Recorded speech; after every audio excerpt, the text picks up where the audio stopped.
वह सीधे लू शेंग के सामने रुक गया। छोटे लड़के, सच में मेरा इंतजार कर रहे हो? मौत से डर नहीं लगता, वह बोला। अजीब बात है। तुम्हें देखकर मुझे वैसा ही तनाव महसूस हो रहा है जैसा अपने स्तर के मास्टर से लड़ते समय होता है। तुम्हारा साहस देखकर खुशी हो रही है, चियोंग हंसा। बताओ तुम्हारा नाम क्या है, इससे पहले कि मैं तुम्हें कैद करूं। लू शेंग ने ठंडी आवाज में जवाब दिया, मेरा नाम लू शेंग है। अब जल्दी हमला करो। मैं यहाँ तुम्हारी बकवास सुनने नहीं आया। यह सुनकर चियोंग के चेहरे पर गुस्सा और मजा दोनों आ गए। अच्छा, बहुत अच्छा। इतनी जल्दी पिटना चाहते हो? ठीक है। तुरंत उसके आसपास हवा विकृत होने लगी और एक डरावना ऊर्जा भंवर बनने लगा। यह देखकर लू शेंग हल्का सा मुस्कुराया। चियोंग गर्व से मुस्कुराया। खुश हो जाओ लड़के, तुम्हारे लिए मैं यह खास शक्ति इस्तेमाल कर रहा हूं। लू शेंग शांत नजर से सब देख रहा था।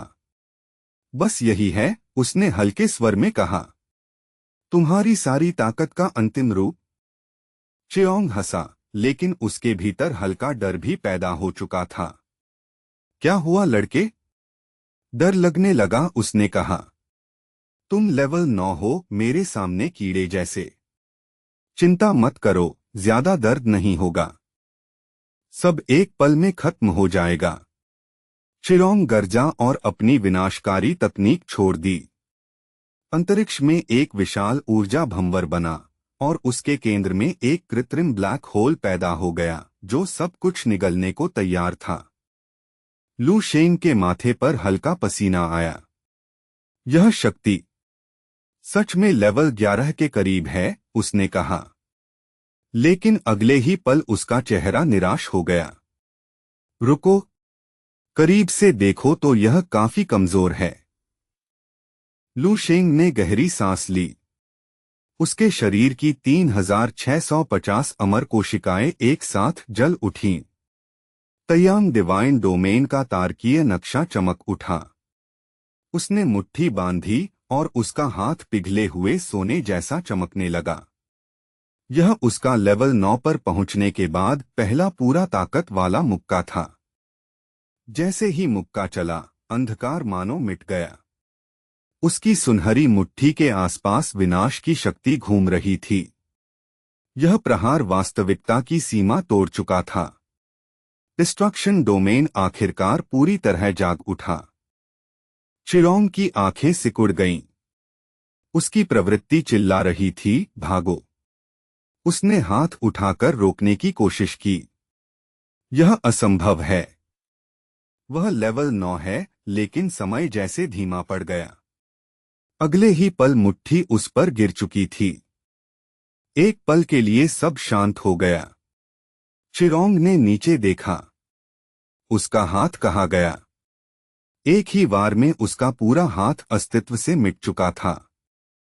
फिर धमाका हुआ। आसपास की अंतरिक्ष संरचना ही टूटने लगी। लू शेंग के वार का दबाव इतना भयानक था कि वास्तविकता ही सिकुड़ने लगी।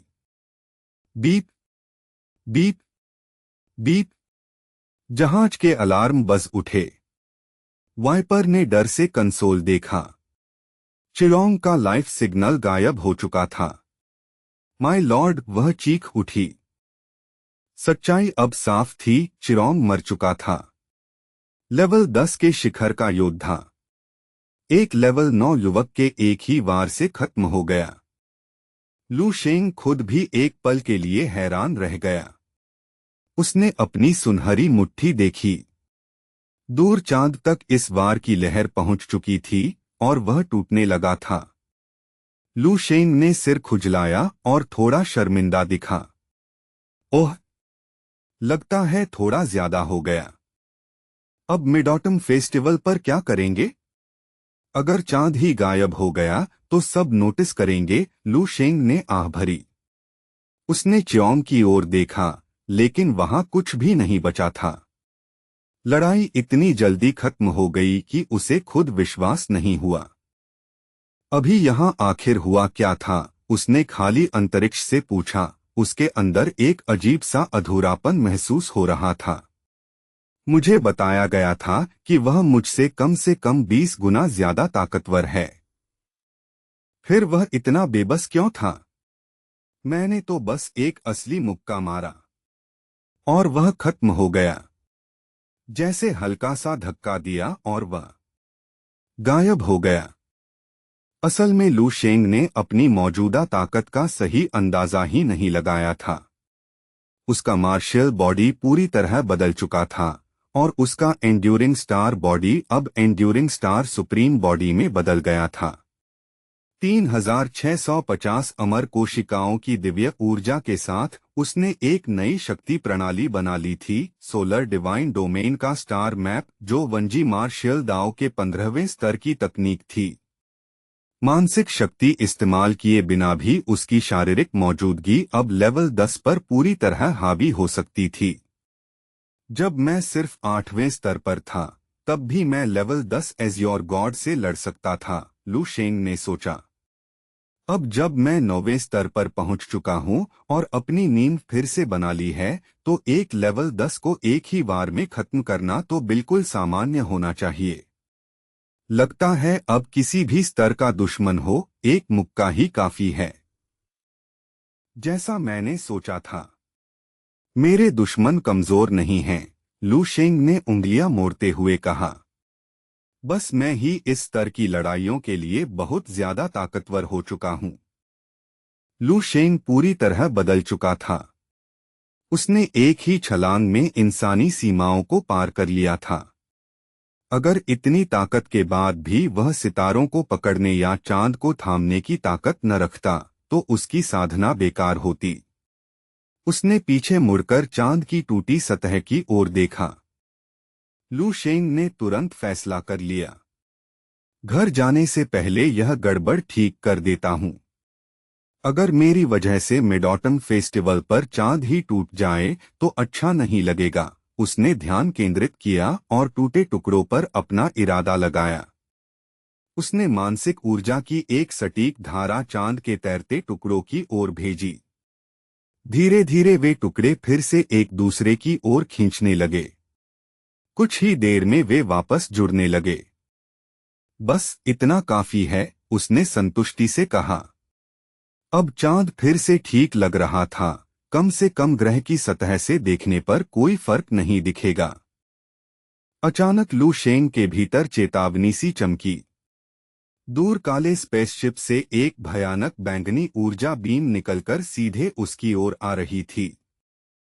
यह डेवल क्लॉ स्पेसशिप की मुख्य तोप से निकला उच्च तापीय ऊर्जा का हमला था, जो एक ही बार में पूरे शहर जला सकता था। उधर कंट्रोल रूम में वाइपर ने जहाज के हर हथियार को पूरी ताकत पर चला दिया था। उसकी आंखें लाल थीं और स्क्रीन पर टिकी थीं। वाइपर ने दांत भींचकर फायर कमांड दबाया।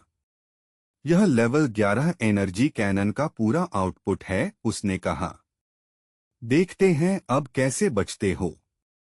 जैसे ही लाल किनारों वाली चमकदार किरण लू शेंग को निगल गई, वाइपर ने राहत की सांस ली। यह ऐसा हथियार था जो लेवल 11 से नीचे सब कुछ तुरंत मिटा सकता था। खत्म? अब जरूर खत्म, उसने उम्मीद से कहा। लेकिन जब रोशनी धीरे धीरे कम हुई, लू शेंग अभी भी वहीं खड़ा था, बिल्कुल शांत। कैमरे ने जूम किया। ऊर्जा हमले ने सच में उसे चोट पहुंचाई थी। उसकी छाती और हाथ का हिस्सा जलकर गायब हो गया था और सफेद हड्डियां दिख रही थीं। यह देखकर वाइपर हंस पड़ी। हाँ हाँ, यही होना चाहिए था, दानव। लेकिन तभी लू शेंग का शरीर चमकने लगा। उसकी हर कोशिका सूरज जैसी रोशनी छोड़ने लगी। खुले घावों से लाल मांसपेशियां उगने लगीं। वे सांपों की तरह बढ़ती हुई हड्डियों के चारों ओर लिपट गईं और नया शरीर बन गया। वाइपर का चेहरा डर से सफेद पड़ गया। यह कैसे संभव है? कुछ ही सेकंड में लू शेंग पूरी तरह ठीक हो गया, जैसे कुछ हुआ ही न हो। वाइपर ने स्क्रीन पकड़ ली। तुम आखिर हो क्या? लू शेंग ने अपना हाथ घुमाया। लेवल 11 हमला वाकई अलग होता है, उसने कहा। इसमें ब्रह्मांडीय नियमों की थोड़ी शक्ति होती है। दिलचस्प, उसने मुस्कुराकर कहा। उधर वाइपर चिल्ला उठी, वह सिर्फ लेवल 9 है। असल में लू शेंग ने हमला पहले ही महसूस कर लिया था, लेकिन जानबूझकर नहीं बचा। वह अपने शरीर की सीमा देखना चाहता था। वाइपर घबराकर फिर बटन दबाने लगी। तुम अमर नहीं हो। मैं तुम्हें राख बना दूंगी। Full power. सब हथियार चलाओ। डेविल क्लॉ फिर से गूंज उठा। एक और विशाल तोप ऊर्जा जमा करने लगी। लू शेंग ने कहा, काफी परेशान कर रहे हो। दूसरी बार यह झेलने का मन नहीं है। उसने आगे बढ़कर खुद मुक्का चलाया। उसके शरीर की 3650 कोशिकाएं चमक उठीं। तयांग डिवाइन डोमेन जल उठा। यह वार 5 रियल्म्स की चोटी का प्रतिनिधित्व करता था। अब वह नियमों का पालन नहीं कर रहा था, वह खुद नियम बन चुका था। मुक्के और ऊर्जा किरण के टकराते ही पूरा अंतरिक्ष सुनहरी धूल से भर गया। उधर वाइपर कुर्सी पर गिर चुकी थी। उसने स्क्रीन देखा और स्तब्ध रह गई। एक इंसान ने अंतरिक्ष हथियार को रोक दिया था। क्या वह सच में लेवल 9 है? उसने देखा, लू शेंग का मुक्का लेवल 11 ऊर्जा कैनन को तोड़ चुका था। अब लू शेंग धीरे धीरे जहाज की ओर उड़ रहा था। उसकी आंखों में शिकारी जैसी चमक थी। वाइपर घबराकर सिस्टम में समाधान खोजने लगी। लेकिन तभी मानसिक शक्ति की लहर अंदर घुस गई। एक पल में पॉइजन स्कॉर्पियन मर चुकी थी। वह अविश्वास के साथ मर गई, समझ ही नहीं पाई कि क्या हुआ। कुछ देर बाद जहाज का दरवाजा खुला। लू शेंग अंदर आ गया। उसने पॉइजन स्कॉर्पियन का स्टोरेज ब्रेसलेट लिया और सामान देखा। ऊर्जा क्रिस्टल का बड़ा खजाना था। यह जहाज 11,800 टन ऊर्जा क्रिस्टल से भरा था, जिनमें से 1/3 काले क्रिस्टल थे। लू शेंग पायलट सीट पर बैठ गया और मुस्कुराया। अब उसने झाओ जी से संपर्क करने का सोचा। उसे लगा झाओ जी जरूर उसका धन्यवाद करेगा। तभी अलार्म बज उठा, warning, high energy lock detected. एक नीली ऊर्जा किरण अचानक आई और डेविल क्लॉ को उड़ा दिया। लू शेंग का शरीर फिर से कंकाल बन गया। कमाल है। उसने दूर देखा। 4 आकृतियां अंतरिक्ष से उभर रही थीं और लू शेंग का कंकाल चुपचाप अंतरिक्ष में तैर रहा था। युवक ने तुरंत अपना शरीर फिर से ठीक करना शुरू कर दिया। उसकी हड्डियों में पुनर्जनन की शक्ति गूंजने लगी। सच में बहुत बुरा हुआ, उसने मन ही मन बड़बड़ाया। इतनी मेहनत करके थोड़ा सा धन कमाने की कोशिश करता हूं और बदले में यही मिलता है। लू शेंग इस अचानक हुई घटना से सच में हैरान था। उसने तो जहाज को बिना एक खरोंच के हासिल करने के लिए बहुत सावधानी बरती थी, यहाँ तक कि च्योंग को जाल में फंसाकर मारा था ताकि जहाज सुरक्षित रहे। इतनी सारी योजना और मेहनत के बाद उसे आखिर एक पूरा हाईटियर स्पेसशिप मिला था। और फिर अचानक एक चांदी के रंग का अजनबी आया और एक ही हमले में उसके नए इनाम को कबाड़ बना दिया। एक पल में ही वह सिर्फ कंकाल बन गया था। जैसे ही लू शेंग का शरीर तेजी से फिर से बनने लगा, उसने अपने नए बने कांपते हाथों को मुट्ठी में कस लिया। क्या इन घमंडी लोगों को पता भी है कि यह जहाज अब कानूनी तौर पर उसका हो चुका था? क्या इन्हें जरा भी अंदाजा है कि इस जहाज को पाने के लिए मैंने कितना खून पसीना बहाया? लू शेंग मन ही मन गरजा। मैं तो अपने लोगों के लिए लाइफ स्टार खरीदने के लिए पूंजी जमा कर रहा हूं। उसके दिल में गुस्से की चिंगारी भड़क उठी। लू शेंग ने शानदार कवच पहने उस आदमी की ओर देखा और उसकी आवाज मानसिक क्षेत्र में गूंज उठी। सुनो, यह मामला अभी खत्म नहीं हुआ है। तुम लोगों ने मेरी संपत्ति नष्ट कर दी है और हर एक क्रिस्टल का हर्जाना दोगे। दूर खड़ा आदमी एक पल के लिए चौंक गया। चांदी के कवच में खड़ा वह सुंदर मध्य उम्र आदमी आश्चर्य से पलक झपकाने लगा। उसने अपने पारदर्शी चश्मे को हल्का सा छुआ और तेज स्कैन चालू कर दिया। स्पेस कॉम्बैट वैल्यू सिर्फ 150 और खेती भी सिर्फ लेवल 9। फल आरलैंड ने भौहें सिकोड़ लीं। चियोंग के गिरोह ने कब से लेवल 9 जैसे कमजोर लोगों को भर्ती करना शुरू कर दिया, वह उलझन में पड़ गया। लेकिन तभी लू शेंग की आभा बदलने लगी। पहले हल्की सी चमक थी, फिर अचानक वह भड़कती आग की तरह फैलने लगी। रुको! कॉम्बैट रेटिंग 153 हो गई, फिर भी 9 स्टार। फल आरलैंड बड़बड़ाया। स्कारलेट एमिसरी की फाइलों में ऐसा कोई सदस्य नहीं था। अचानक उसके HUD में युवक की आकृति धुंधली हो गई। उसकी गति इतनी बढ़ गई कि वह सुनहरी रोशनी की लकीर बन गया। अब लू शेंग की आभा साधारण आग नहीं थी, वह पूरे ब्रह्मांडीय सूरज की तरह जल रही थी।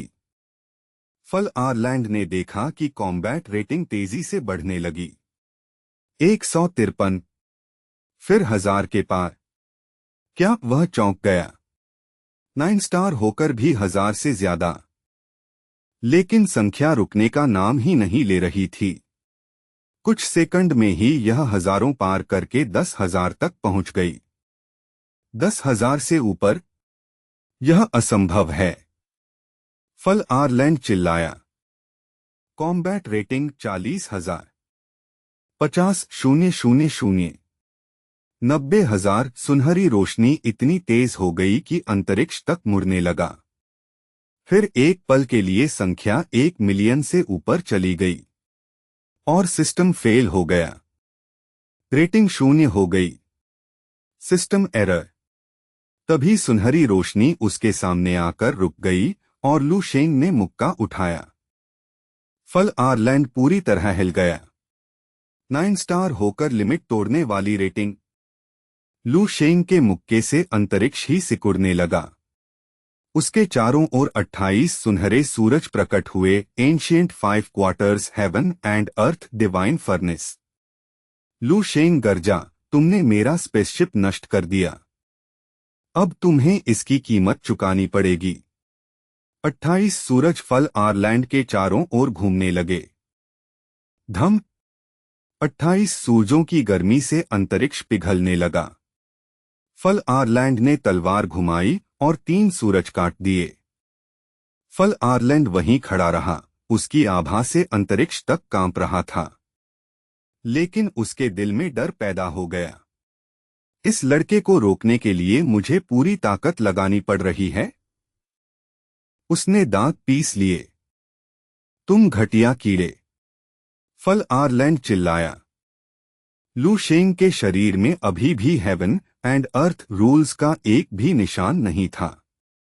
फिर भी वह लेवल 11 मास्टर से लड़ रहा था।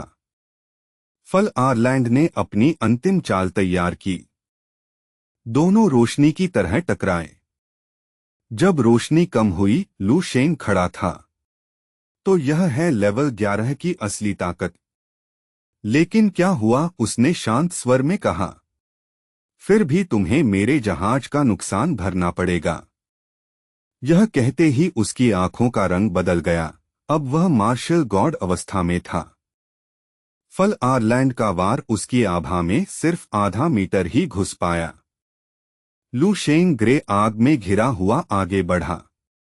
फल आरलैंड समझ ही नहीं पा रहा था कि लेवल 9 ऐसा कैसे कर सकता है।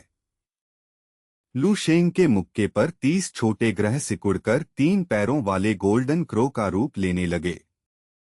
उसी समय अंतरिक्ष में एक वर्महोल खुल गया। उससे एक पुराना जहाज बाहर निकला। अंदर लैन चेन और झो लिन खड़े थे। झो लिन ने कहा, व्हाइट फेदर सेक्टर के अधिकारी अभी नहीं आए, लेकिन अमू सेक्टर का कोई अधिकारी पहले ही पहुंच गया है।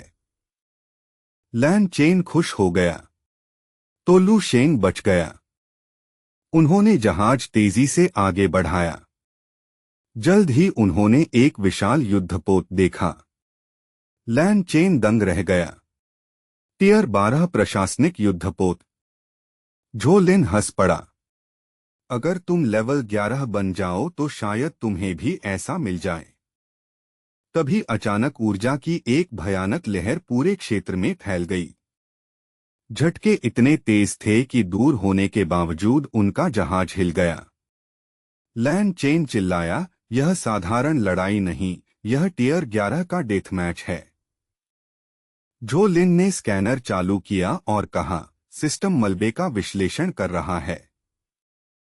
स्क्रीन पर नतीजे चमकते ही दोनों आदमी एक साथ चौंककर चिल्ला उठे। रुको, क्या? स्कैन बता रहे हैं कि ये डेविल क्लॉ का मलबा है, स्कारलेट सिटाडल गैंग का फ्लैगशिप। झो लिन की आवाज कांप रही थी।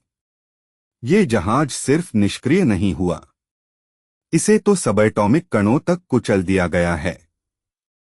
लगता है स्कारलेट सिटाडल को आखिरकार ऐसी ताकत मिल गई जिससे वो भाग नहीं सके। कुछ ही सेकंड बाद दोनों एक ऐसे दृश्य पर पहुंचे जो किसी फिल्मी तबाही जैसा था। दो विशालकाय आकृतियां बेहद तेज और भयंकर लड़ाई में उलझी हुई थीं। एक की चमक नई पैदा हुई सूरज की तरह चुभती और दबाव डालने वाली थी, जबकि दूसरी ठंडी चांदी जैसी रोशनी में चल रही थी, जैसे दूर के तारों की चमक। उनकी हर टक्कर से खाली अंतरिक्ष मुड़कर धंस जाता था और छोटी छोटी जगहों पर अस्थायी ब्लैक होल बन जाते थे जो आसपास की स्टारडस्ट को निगल जाते थे। जो ऊर्जा तरंगें उन्होंने पहले महसूस की थीं, वो तो बस इस विशाल टक्कर की हल्की लहरें थीं। झो लिन ने मॉनिटर को घूरते हुए आंखें सिकोड़ लीं, उसकी सांस अटक गई।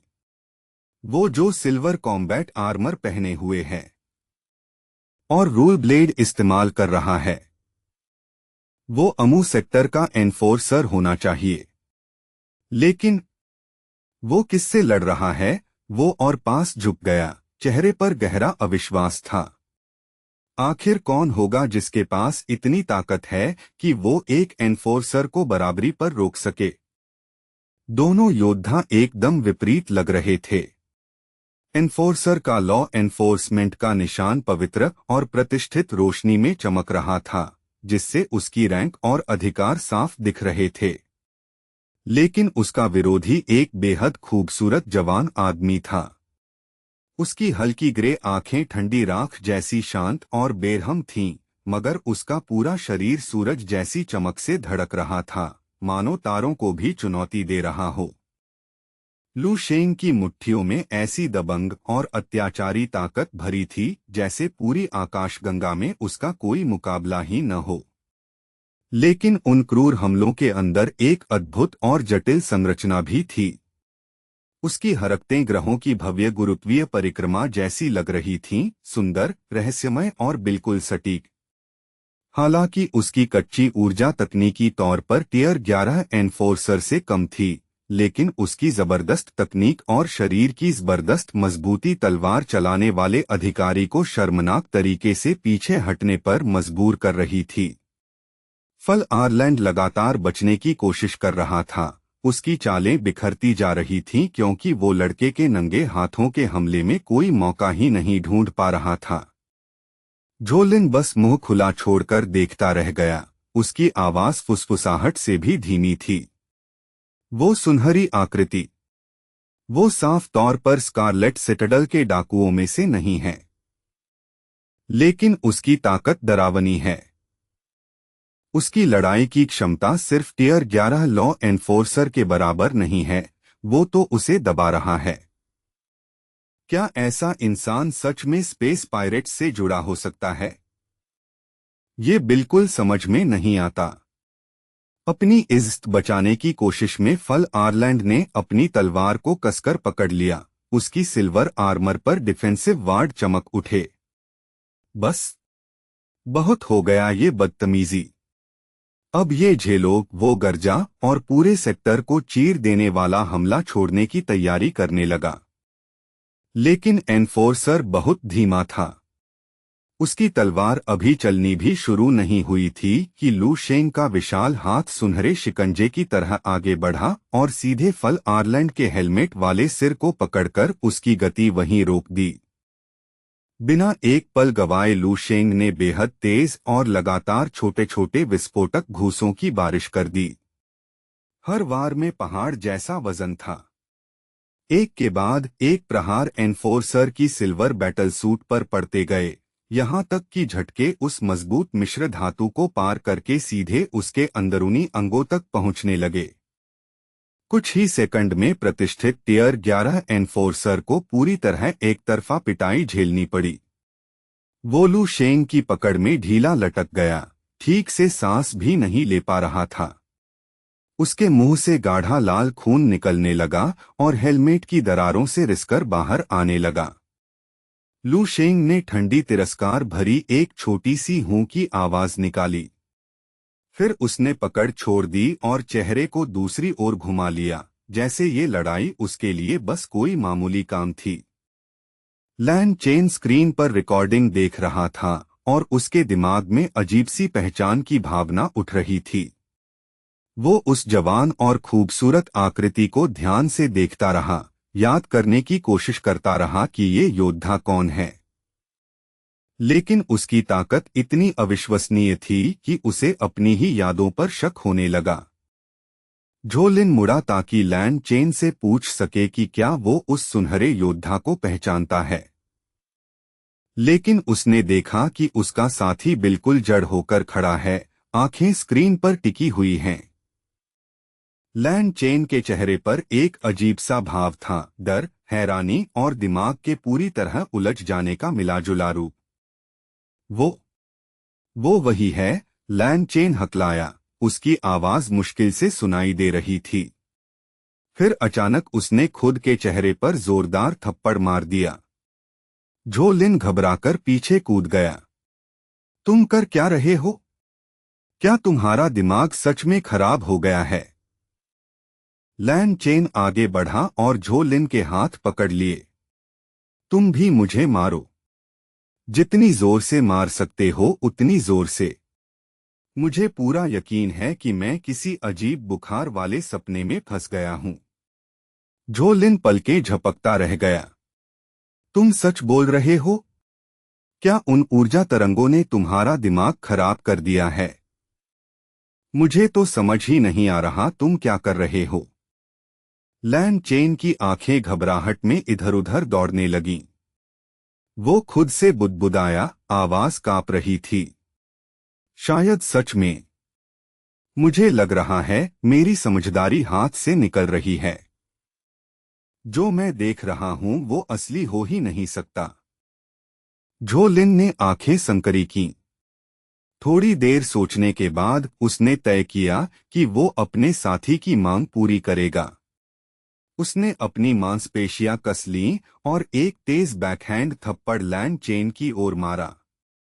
थप्पड़ की रफ्तार इतनी ज्यादा थी कि केबिन की दबाव भरी हवा में दरारें पड़ गईं और एक तेज हवा का झोंका उठ गया जिसने कंट्रोल रूम में रखे ढीले उपकरण और पैड्स को उड़ा दिया।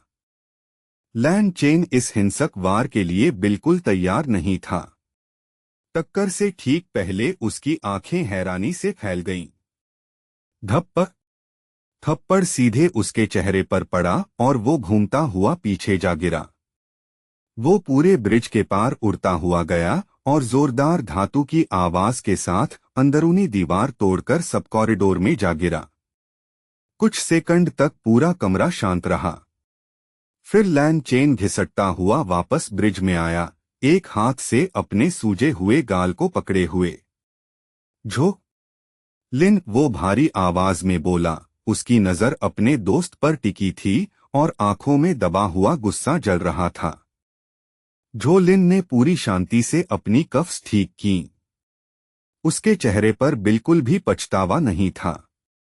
तुमने खुद मुझसे मारने की विनती की थी। मेरी सारी स्पेस यात्राओं में मैंने इतना अजीब और जिद्दी अनुरोध कभी नहीं सुना। लैन चेन दर्द से चेहरा मोड़ते हुए दांत पीसकर बोला, धत तेरे की। मैंने तुम्हें जगाने के लिए थप्पड़ मारने को कहा था, अपनी पूरी ताकत लगाने को नहीं। तुमने एक बेबस आदमी पर टियर 10 मार्शल आर्ट्स लगा दी। हरामखोर, तुम तो बस मौका ढूंढ रहे थे। झो लिन का चेहरा गंभीर हो गया। उसने हाथ हिलाकर शिकायत टाल दी।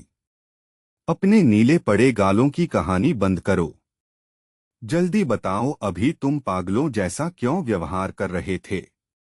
लैन चेन का गुस्सा थोड़ा शांत हुआ और वो दूर खड़े सुनहरे योद्धा की ओर कांपती उंगली से इशारा करने लगा। लैन चेन ने झो लिन की ओर देखा। उसकी आवाज खाली और अजीब हो गई। थप्पड़ भूल जाओ। अगर मैं तुम्हें बताऊं कि जो राक्षस अभी अमू सेक्टर के एनफोर्सर को तोड़ रहा है वो असल में लू शेंग है, तो क्या तुम्हारा दिमाग इसे सह पाएगा? झो लिन ऐसे पीछे हट गया जैसे उस पर बिजली गिर गई हो। तुमने किसका नाम लिया? उसने शक भरे स्वर में पूछा। लैन चेन चुप रहा और नाम को हवा में लटका रहने दिया। धीरे धीरे झो लिन को समझ आया कि वो किसकी बात कर रहा है, वही वजह जिसकी वजह से वे इस खतरनाक सेक्टर में आए थे। क्या तुम पागल हो? वो चिल्लाया। क्या तुम सच में कह रहे हो कि जो योद्धा एक टियर 11 लॉ एनफोर्सर को रोक रहा है वही लड़का है उस टियर 1 रिसोर्स प्लैनेट का, जिसके बारे में तुमने बताया था? वो जो तब लगभग बच्चा था। लैन चेन लड़ाई को खाली नजरों से देखता रहा और बुदबुदाया, इसीलिए मुझे थप्पड़ चाहिए था। जब मैंने आखिरी बार लू शेंग को देखा था वो मुश्किल से टियर 8 था। चमत्कार भी हो जाए तो अभी टियर 9 होना चाहिए। लेकिन टियर 9 कोई टियर 11 को ऐसे कैसे अपमानित कर सकता है? झो लिन हंसना चाहता था, लेकिन लैन चेन की अटल नजर देखकर उसके अपने चेहरे पर भी सदमा फैल गया। टियर 9? तुम कह रहे हो? वो सूरज जैसी मौजूदगी सच में सिर्फ टियर 9 है? उनके सामने खड़ी वह भव्य आकृति जो एक छोटे सूरज की तरह चमक रही थी, एनफोर्सर पर लगातार हमला करती रही। करीब से देखने पर उसकी ऊर्जा सच में मार्शल दाओ के हिसाब से सिर्फ टियर 9 ही थी। उसका शरीर अभी तक स्वर्ग और पृथ्वी के महान दाओ के साथ ज्यादा नहीं जुड़ा था। वो बस शुद्ध शक्तिशाली मांस और हड्डियों का शरीर था, जिसके अंदर ग्रह के कोर जितना भारी बल भरा था। यह एक ट्रांसेंडेंट लाइफ फॉर्म की कच्ची शक्ति थी। लैन चेन ने उसके मुक्कों की तकनीक पहचान ली, वो परिचित थीं। लेकिन पिछली बार से तुलना करें तो अब वो अनगिनत गुना गहरी और घातक बन चुकी थीं। लैन चेन धीरे से बोला, सपना हो या नहीं, वो सच में लू शेंग ही है। अपनी संपूर्ण मार्शियल दाव को 1000 गुना फैलाने के बाद लू शेंग पूरी तरह मार्शियल डिविनिटी की अवस्था में डूब गया था। ये उसके लिए बिल्कुल नया अनुभव था। उसने उंगलियां मोड़ी, उसकी मुट्ठियों के आसपास 30 छोटे छोटे तारे माला के मनकों की तरह घूम रहे थे। उसकी मुट्ठी एक जीवित भट्टी बन चुकी थी, जिसमें गोल्डन क्रोपल रहा था, जिसकी गर्मी और दबाव उसके शुरुआती 5 क्वार्टर्स फिस्ट से कहीं ज्यादा था। अब इस लड़ाई में साफ तौर पर उसका पलड़ा भारी था। फल आर्लैंड फिर से पीछे धकेला गया और उसने गुस्से में दांत पीसते हुए कहा, धत तेरे की। ये लड़का मुझे सच में अपनी असली ताकत दिखाने पर मजबूर कर रहा है। फल आर्लैंड की आंखों की गहराई में बैंगनी रोशनी भड़क उठी, जैसे गुस्से से भरा टूटता तारा। उसने जोरदार गर्जना की, उसका सीना ऊर्जा खींचते हुए उठ गिर रहा था। उसकी आवाज अंतरिक्ष में गड़गड़ाहट की तरह गूंज उठी। बस खेल खत्म। ये पूरा सितारों भरा सेक्टर ही तुम्हारी कब्र बनेगा। स्वर्ग और पृथ्वी के महान दाव सिद्धांत तुरंत इकट्ठा हो गए और एनफोर्सर के शरीर में समा गए। वो ग्रहस्तर की तबाही का माध्यम बन गया। उसके शरीर से शुद्ध विनाश की आभा फैलने लगी और आसपास के मलबे के परमाणु तक कांपने लगे। उसकी आवाज आर्मर से बढ़कर पूरे अंतरिक्ष में मौत की घंटी की तरह गूंज उठी। मर जा घमंडी लड़के, एनफोर्सर चिल्लाया। लू शेंग की आंखों में मानसिक शक्ति की ठंडी चमक थी। वो शांति से आने वाली तकनीक का विश्लेषण कर रहा था। फिर उसके चेहरे पर हल्की सी उदासीन मुस्कान आई। आखिरकार, लगता है इस लड़ाई में थोड़ा और मजा आने वाला है। जैसे ही दोनों अंतिम और भयानक टक्कर के लिए तैयार हुए, दो छोटी रोशनी की लकीरें लड़ाई के क्षेत्र में घुस आईं। लैन चेन और झो लिन थे। वे बेतहाशा हाथ हिला रहे थे और उनके जहाज के कम्युनिकेशन सभी फ्रीक्वेंसी पर प्रसारित हो रहे थे। रुको, सब लोग, लड़ाई तुरंत बंद करो। ये सब बहुत बड़ी गलतफहमी है, लैन चेन चिल्लाया। उसका जहाज खतरनाक रूप से लू शेंग के करीब आ गया। वो खिड़की से इशारे करते हुए बोला, गलती है, पूरी तरह गलतफहमी।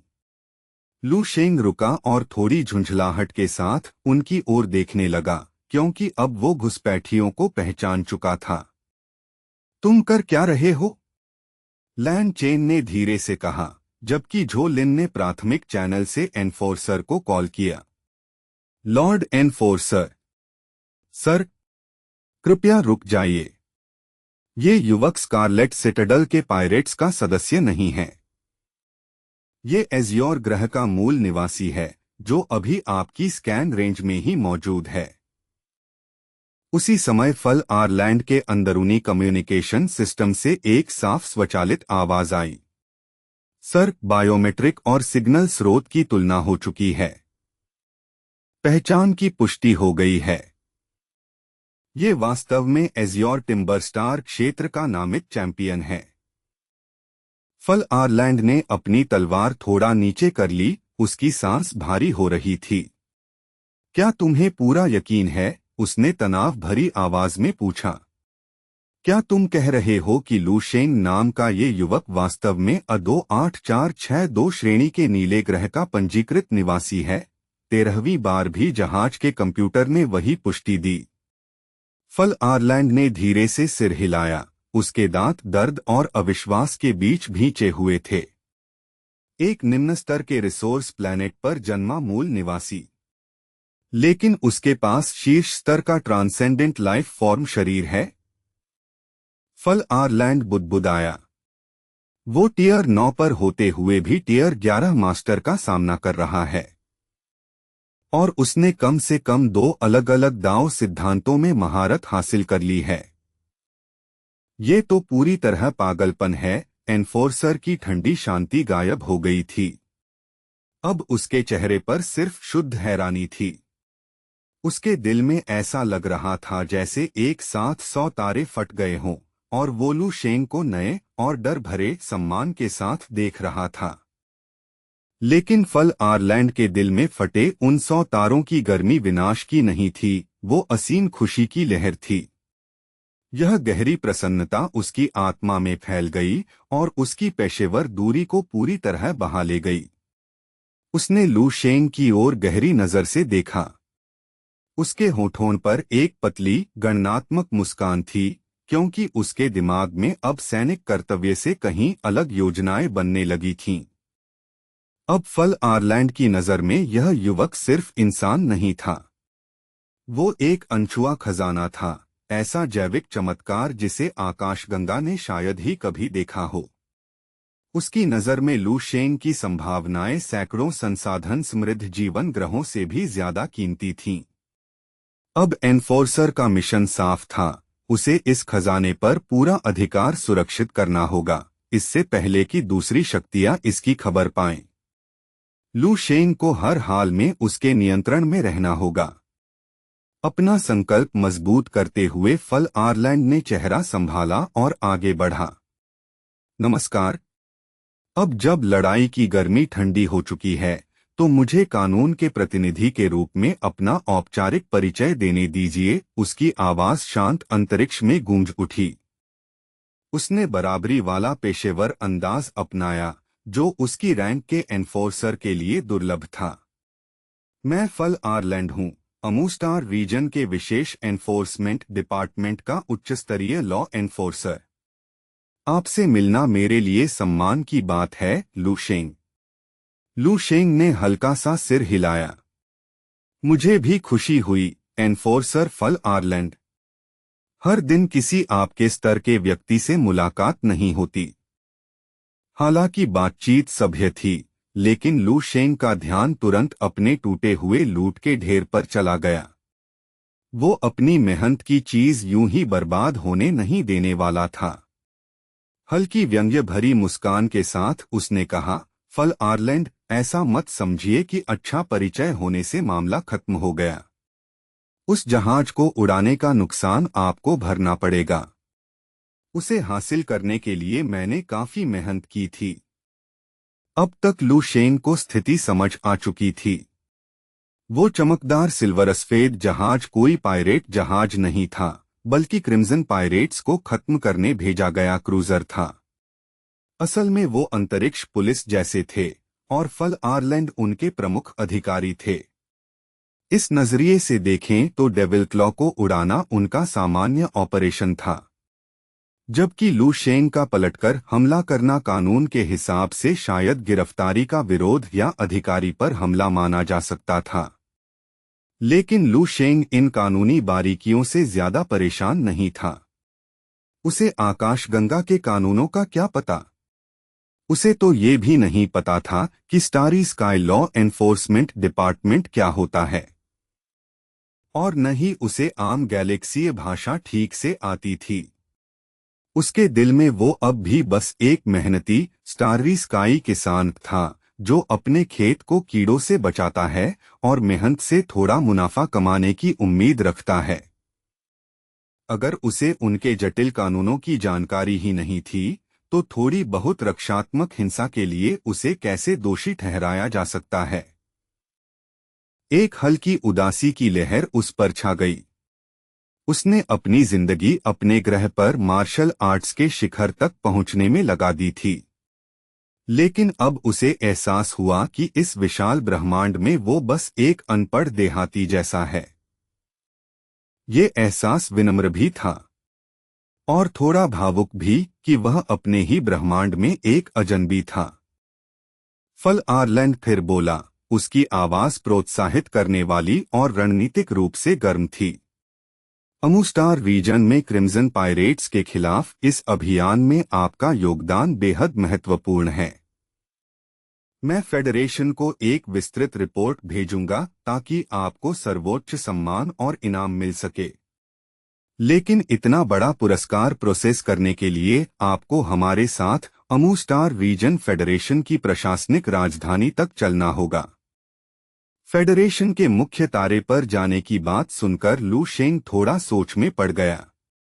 उसे यकीन नहीं था कि वो इतने लंबे समय के लिए अपना घर छोड़ना चाहता है या नहीं। और ये प्रशासनिक राजधानी यहाँ से कितनी दूर है, उसने सावधानी से पूछा। फल आर्लैंड ने उत्साह से जवाब दिया, अगर हम अभी निकलें तो अमूस्टार रीजन के केंद्र तक लगभग 500 प्रकाश वर्ष की दूरी है। मेरे जैसे सिल्वर व्हाइट क्लास क्रूजर में सफर लगभग 1 से 2 महीने लेगा। अगर रास्ते में सेक्टर ट्रैफिक या अंतरिक्ष मलबा मिला तो शायद 2 महीने। लू शेंग के चेहरे पर हिचकिचाहट आ गई। वो अपने परिवार और प्रशिक्षण से इतने समय दूर रहने की गणना कर रहा था। क्या मुझे सच में खुद जाना पड़ेगा? घर पर मेरे बहुत काम हैं। फल आर्लैंड मुस्कराया और थोड़ा झुककर बोला, वैसे आपको बता दूं, इस स्तर की सेवा के लिए सरकारी इनाम उस डेविल क्लॉ जहाज की कीमत से कम 10 गुना ज्यादा होगा जिसे आप इतना पसंद करते थे। जैसे ही लू शेंग ने सुना कि मुआवजा उसकी खोई हुई लूट से 10 गुना है, उसका रवैया तुरंत बदल गया। उसकी आंखें पैसों की चमक से चमक उठीं। अरे, ये पहले क्यों नहीं बताया? मैं चलूंगा। अभी तैयार हूं। हम कब निकल रहे हैं? फल आरलैंड की मुस्कान और चौड़ी हो गई। अगर आप तैयार हैं तो हम किसी भी समय राजधानी के लिए निकल सकते हैं। फल आरलैंड जल्दी निकलना चाहता था। वो लू शेंग को तुरंत अपने क्षेत्र में ले जाना चाहता था ताकि दूसरे स्टार क्षेत्रों को इसकी खबर मिलने से पहले ही उसे अपने नियंत्रण में कर ले। थोड़ी दूरी पर झोलिन और लैन चेन सांस रोके ये सारी बातचीत देख रहे थे। लैन चेन ने राहत की सांस ली, उसका तनाव धीरे धीरे खत्म हो रहा था। देखा, अब ये एक दूसरे को मारने की कोशिश नहीं कर रहे। अब हम आखिरकार पास जा सकते हैं। जैसे ही हम लू शेंग को अपने अधिकार क्षेत्र में वापस ले आएंगे, उसका राक्षसी टैलेंट पूरे स्टार रीजन में हलचल मचा देगा। सदियों में पहली बार हमारे सेक्टर में इतना बड़ा टैलेंट आएगा और उसे खोजने वाले हम होंगे। मतलब हमारी तो जिंदगी बन जाएगी।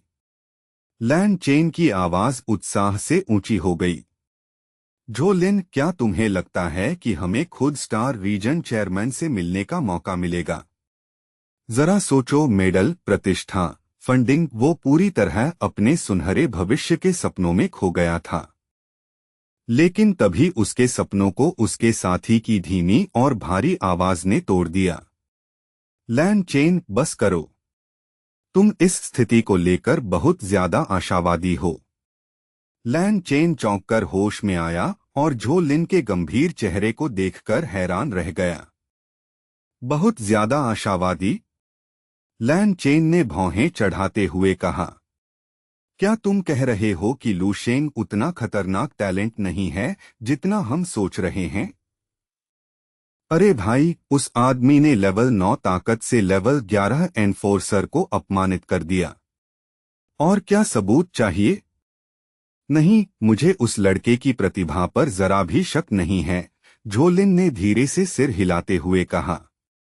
मुझे शक है कि हम उसे आसानी से अपने साथ वापस ले जा पाएंगे या नहीं। इस मामले की राजनीति और व्यवस्था इतनी जटिल हो रही है कि इससे निकलना मुश्किल है। लैन चेन की उत्सुकता थोड़ी ठंडी पड़ गई। क्यों? तुम कहना क्या चाहते हो? झो लिन ने फल आरलैंड की ओर इशारा किया, जो इस समय लू शेंग से बड़ी गर्मजोशी से बात कर रहा था। हम सब देख सकते हैं कि लू शेंग कितना असाधारण है। क्या तुम्हें सच में लगता है कि अमू स्टार रीजन का एग्जीक्यूटिव फल आरलैंड ये बात नहीं समझ रहा? वो सिर्फ शिष्टाचार नहीं दिखा रहा, वो उसे अपनी तरफ खींचने की कोशिश कर रहा है। क्या तुम्हें लगता है कि वो उसे इतनी आसानी से हमारे साथ जाने देगा? वो हमें क्यों रोकेगा? लैन चेन गुस्से में बोला। भले ही वो उच्च अधिकारी हो, लेकिन वो किसी दूसरे क्षेत्र के नागरिक को जबरदस्ती नहीं ले जा सकता। लू शेंग 22 स्टार रीजन का है, साफ साफ। गैलेक्सीय कानून हमारे अधिकार की रक्षा करता है। झो लिन ने अपने दोस्त को ऐसे देखा जैसे उसे उस पर दया आ रही हो। उसकी आंखों में थकान और चिंता साफ दिख रही थी। वो अभी नागरिक है ही नहीं, लैन चेन। तुम इतने उत्साहित थे कि सबसे जरूरी कदम भूल गए, तुमने लू शेंग का रजिस्ट्रेशन ही नहीं करवाया। लैन चेन का चेहरा अचानक पीला पड़ गया। धत, तुम सही कह रहे हो। उसने अभी तक आधिकारिक नागरिकता दर्ज ही नहीं करवाई। बिल्कुल, झो लिन ने कहा। तकनीकी तौर पर प्लैनेट एजियोर 284622 स्टार रीजन में आता है, लेकिन लू शेंग हमारा कानूनी नागरिक नहीं है। तारों की दुनिया में वह अब तक एक तरह से बेघर ही रहा है। अगर एग्जीक्यूटिव फल आरलैंड उसे पहले अमू स्टार रीजन ले जाकर वहां रजिस्टर करवा देता है, तो लू शेंग कानूनी तौर पर वहीं का नागरिक बन जाएगा। यह बात सुनकर लैन चेन को ऐसा लगा जैसे किसी ने उसे जोर से मार दिया हो। जो सुंदर भविष्य अभी उसके सामने था, वो अचानक दूर होता जा रहा था। अब क्या करें? क्या कोई तरीका है कि फल आयरलैंड के कदम उठाने से पहले हम उसका रजिस्ट्रेशन 22 स्टार रीजन में कर दें? झो लिन ने जल्दी जल्दी सोचा। रजिस्ट्रेशन आमतौर पर व्यक्ति की मौजूदगी में होता है, लेकिन उसके जैसे टैलेंट के लिए चीफ एग्जीक्यूटिव अपवाद कर सकते हैं। अगर हम तुरंत अपने वरिष्ठ को रिपोर्ट करें तो वो इसे संभाल सकते हैं। उन्हें अभी संपर्क करो, लैन चेन ने कहा। झो लिन ने बेबस होकर सांस छोड़ी। मैं बस एक छोटा सा कांस्टेबल हूं। मैं जब चाहूं एग्जीक्यूटिव को कॉल नहीं कर सकता। लेकिन चिंता मत करो, वो शायद जल्द ही यहां पहुंचने वाले हैं। उसी समय दूर कुछ नीली रोशनियां दिखाई देने लगीं। लेकिन आने वाले लोग उनके साथी नहीं थे। डार्क ब्लू कॉम्बैट यूनिफॉर्म पहने लोगों का एक समूह सामने आया। उनके चेहरे ठंडे और पेशेवर थे। उन्होंने लैन चेन और झो लिन को घेर लिया। उनका नेता शांत लेकिन डरावनी आवाज में बोला, बधाई हो, आप दोनों ने सभी सवालों के सही जवाब दिए। एग्जीक्यूटिव फल आयरलैंड के आदेश हैं कि आप हमारे साथ चलें और अमू स्टार रीजन एनफोर्समेंट डिपार्टमेंट में जाकर स्कारलेट डॉन स्टार बैंडिट की पीछा कार्रवाई की रिपोर्ट दें। लैन चेन का चेहरा बदल गया। उसने जल्दी से रास्ता निकालने की कोशिश की। अब क्या हम पहले अपने 22 स्टार रीजन के एग्जीक्यूटिव से संपर्क कर सकते हैं? हमें अपने नेतृत्व से एक महत्वपूर्ण बात करनी है। अमू के एक एनफोर्सर आगे आया। उसका हाथ धीरे से उसके हथियार पर टिका हुआ था। तुम दोनों कर क्या रहे हो? उसने चेतावनी भरी आवाज में कहा। ये कोई सुझाव नहीं है, ये आदेश है। तुरंत उनके पीछे खड़े एनफोर्सर्स आगे बढ़े और बेहद सटीक तालमेल से लैन चेन और झो लिन पर हमला कर दिया। दोनों के शरीर में अचानक तेज बिजली दौड़ गई। उनकी नसें सुन्न हो गईं, शरीर लकवाग्रस्त हो गया और वे प्रतिरोध भी नहीं कर सके। अमू टीम का नेता अपने अधीनस्थों की ओर मुड़ा और बोला, इनके सभी कम्युनिकेशन डिवाइस और सिग्नल बीकन तुरंत निकाल लो। इन्हें सिल्वर व्हाइट क्रूजर के हाई सिक्योरिटी होल्ड में ले जाकर बंद करो। ये आदेश सीधे एग्जीक्यूटिव फल आयरलैंड ने दिया है। जी सर, अधीनस्थों ने जवाब दिया। लकवे की हालत में भी झो लिन मुश्किल से बोल पाया, क्या तुम्हें पता है तुम क्या कर रहे हो? अगर ये बात फैल गई तो हमारे दोनों स्टार रीजन के बीच युद्ध हो सकता है। स्क्वाड लीडर ने बस होंठ टेढ़े करके हंसी उड़ाई। युद्ध? शायद, उसने शांत स्वर में कहा। लेकिन अगर ऐसा हुआ भी? एग्जीक्यूटिव फल आयरलैंड ने तय कर लिया है कि ये इनाम उस जोखिम के लायक है। और सच कहूं तो ये बहुत समझदारी भरा फैसला है। इन्हें ले जाओ, उसने आदेश दिया। झो लिन और लैन चेन को उठाकर घसीटा गया और विशाल सिल्वर व्हाइट क्रूजर की ओर ले जाया गया। उनकी आवाजें धीरे धीरे दब गईं जब उन्हें जहाज के अंदर गहराई में ले जाया गया। जब 22 स्टार रीजन का नीला जहाज वापस जाने की तैयारी कर रहा था, झो लिन ने पीछे मुड़कर देखा। उसके दिल में गहरी बेबसी थी। वह कल्पना भी नहीं कर पा रहा था कि अगर 22 स्टार रीजन के उच्च अधिकारी जानेंगे कि सुपरनल सन स्तर तक पहुंचने वाला एक सुपरजीनियस उनकी आंखों के सामने से छीन लिया गया, तो उनके चेहरे कैसे होंगे। उधर दूसरी तरफ एक शानदार कमांड जहाज के अंदर 22 स्टार रीजन के एग्जीक्यूटिव सिला आराम से एक बड़े आर्मचेयर पर बैठे थे। वो एक महीने स्टार गार्डन की बढ़िया वाइन का गिलास पी रहे थे। बुरा नहीं, उन्होंने स्वाद लेते हुए कहा। आज इसकी क्वालिटी शानदार है। वाइन स्वादिष्ट है। और खबर उससे भी बेहतर, सिला मुस्कुराते हुए बोले। स्कारलेट डॉन स्टार डाकुओं के चारों नेता आखिरकार अपने अपराधों की सजा पा चुके हैं। इससे एनफोर्समेंट डिपार्टमेंट की बड़ी समस्या खत्म हो गई। अब मेरे पास अपने वरिष्ठों को दिखाने के लिए ठोस रिपोर्ट होगी। और सबसे अच्छी बात, सिला की मुस्कान और चौड़ी हो गई। एग्जीक्यूटिव फल आयरलैंड ने खुद पहल करके हमें इस ऑपरेशन का 1/3 श्रेय दे दिया। बस बदले में उसने कहा कि 2 एनफोर्समेंट ऑफिसर्स उसके साथ जाकर औपचारिक रिपोर्ट दें। ये भी कोई शर्त हुई? मैंने तो बिना कुछ किए ही बड़ा फायदा उठा लिया। सिला थोड़ी देर के लिए सोच में पड़ गया। क्या फल आयरलैंड का स्वभाव बदल गया है?